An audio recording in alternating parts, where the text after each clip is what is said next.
Okay, this is the last segment in this series, and we just kind of want to wrap it up. We're talking about how we can become teams and in our relationships and partners. In a partnership relationship, whether you're married or otherwise, there's always the distribution of work and responsibilities that has to be considered, and it's dynamic. And so many times I see couples where both partners work, and then we got to decide who cooks the food, who washes the dishes, who does the cleanup afterwards.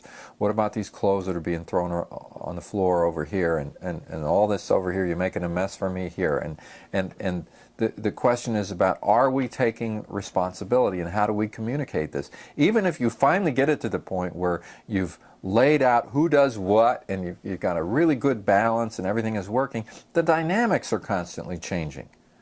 And as the dynamics change, maybe one person has a vacation. You've decided not to go on vacation, and they're just going to do nothing during this time. Well, okay, does that change anything? What are the expectations that you can have? Well, one party decides to go from a full-time job to a part-time job in order to get some other things done. Well, now that changes the dynamics of things. The kids, all the responsibilities that we have with the kids, just another factor in there. Who does what in terms of those responsibilities?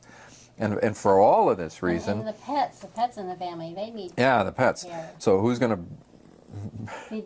clean the cat box and stuff like that? So all these things that we're talking about, negotiation and dealing with irritation and dealing with conflict effectively, resolving these problems and moving forward and keeping the relationship continually growing, rather than letting it deteriorate because of this, is very, very important. It really is.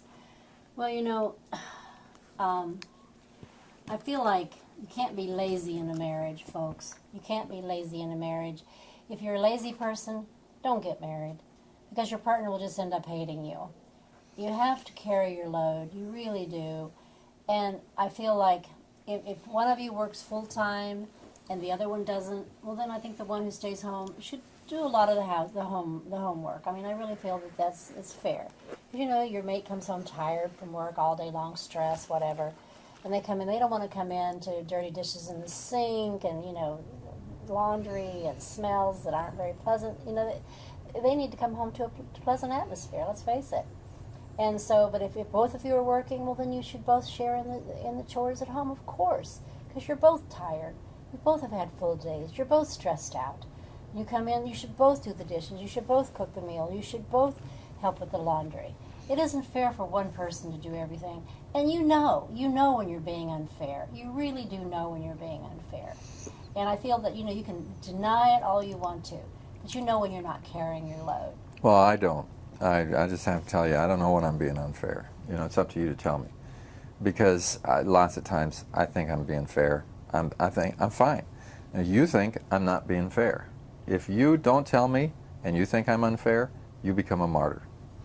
Oh, I agree with that. I mean, that's what it comes down to. You become a martyr. The way I've always been, and maybe this is not a good thing, but I've always been the kind of person who is not afraid of work. I'm not afraid to keep things going. And, I like to carry my load. And in our particular case, I don't work and you do work. And you work mighty hard at the business that we're in. And I do take a lot of the stress and strain off of you, I'll admit. If the day ever comes when you're in retirement or semi-retirement, well, then things will definitely change. I would definitely say, Roger, here, do the laundry, or would you mind doing the dishes, and that sort of thing. But right now, I can handle it. But if the dynamics of our relationship were to change, I would change. I mean, it just makes sense. You've got to work with a lot of common sense in all of life, and this is an area where common sense, must prevail. If I ever get to the point where, for some reason, I can't do all that I do, well, naturally, you would take over and help. Yeah, that's why I say it's dynamic. It's changing all the time.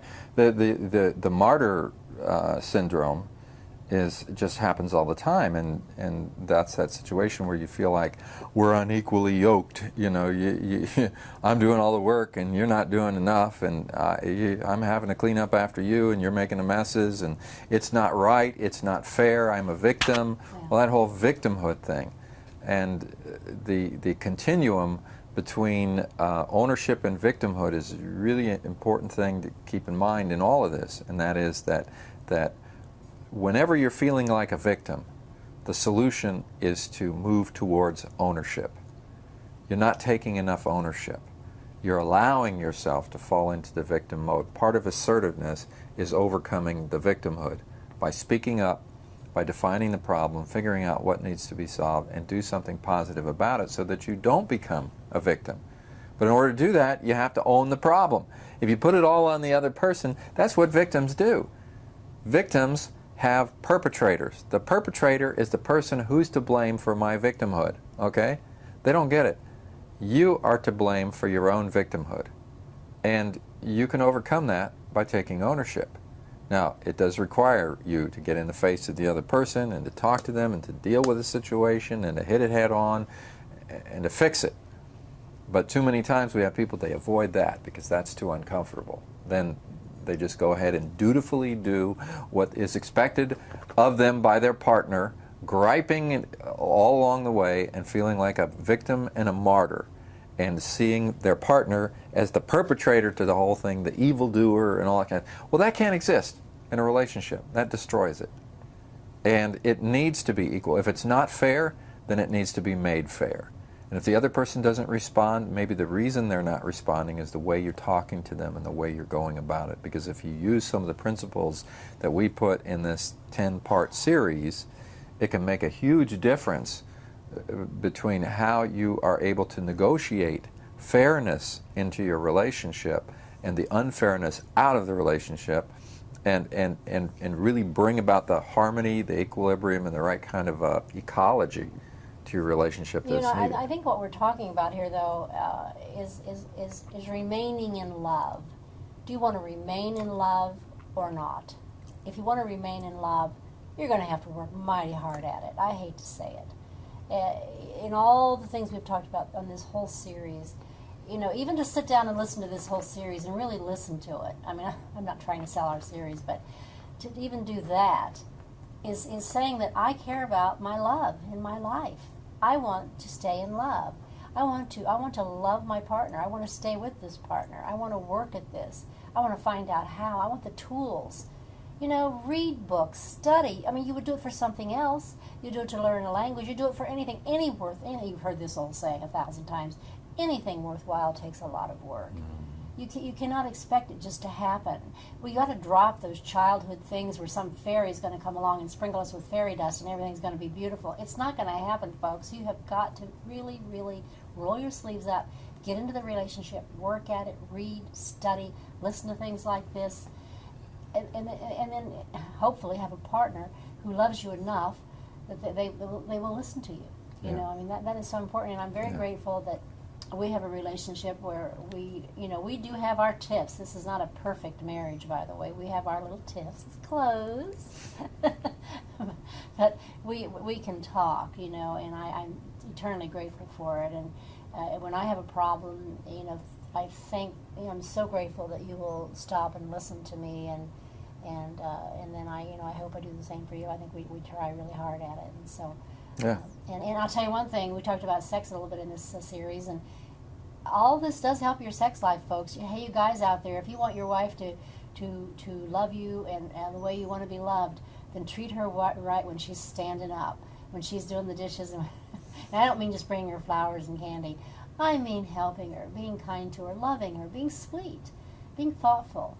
You don't have to do anything really crazy. And I've often said, just the crumbs, honestly. A woman doesn't need flowers and candy and fancy vacations and those are all nice, but really what means the most to a woman is that you just simply notice her and you're affectionate toward her and you help her once in a while. There's nothing sexier in the whole wide world than seeing a guy do dishes.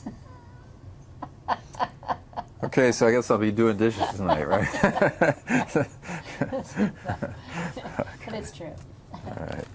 Well, that's it, and we hope that if you've listened to all 10 of these, that you got something out of it. Yeah. Bye-bye. Thank you.